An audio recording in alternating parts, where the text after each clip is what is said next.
அனைவருக்கும் வணக்கம். வள்ளுவரேன், என் பையன் ரொம்ப சுத்தம் பார்ப்பான். பாத்திரத்தை நல்லா கழுவினியா, சாப்பாட்டு தட்டை நல்லா கழுவினியா அப்படின்னு 1000 கேள்வி கேட்பான். சாப்பாட்டில் ஒரு கல்லோ தலைமுடியோ கிடந்துட்டா அப்படியே ருத்ரதாண்டம் ஆடிடுவான். சுத்தத்தை வலியுறுத்துறது நல்லதுதான்னு வச்சுக்கோங்களேன். ஆனால் நேற்று என்ன நடந்துச்சு தெரியுமா? இவன் சாப்பிட்டுக்கிட்டு இருந்தான், விளையாடிக்கிட்டு இருந்த என் பேரப்பிள்ளை, அதான் அவனோட மகன். அதே தூசி கையோட இவன் தட்டில் இருக்கிற சாப்பாட்டை பிசைஞ்சு அம்னு வாங்கி கொடுக்குறான். என் பிள்ளையும் சந்தோஷமாக வாயில் வாங்கிக்கிறான். பரிமாறிக்கிட்டு இருந்த என் மருமவ என் 1000 நொன்னாட்டியம் சொல்லுவீங்களே அப்படின்னு பேசாமல் அதை பார்த்து ரசிச்சுக்கிட்டு இருக்கா.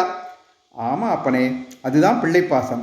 நம்ம குழந்தைகள் அழுக்கு கையோடு சோத்தை அலைஞ்சு அதை எடுத்து ஊட்டினாலும் அது அமிழ்தத்தை விட மேலானதாக இருக்கும். இதைத்தான் அமிழ்தினும் ஆற்ற இனிதேத மக்கள் சிறுகை அளாவிய கூழ் அப்படின்னு மக்கட்பேர் அதிகாரத்தில் 64வது குறளாக எழுதி வச்சேன். உண்மைதான் வள்ளுவரே, குழந்தையும் தெய்வமும் கொண்டாடும் இடத்துலேன்னு தெரியாமலா பெரியவங்க சொல்லி வச்சாங்க. நன்றி வள்ளுவரே, நன்றி, வணக்கம், ஜெய்ஹிந்த்.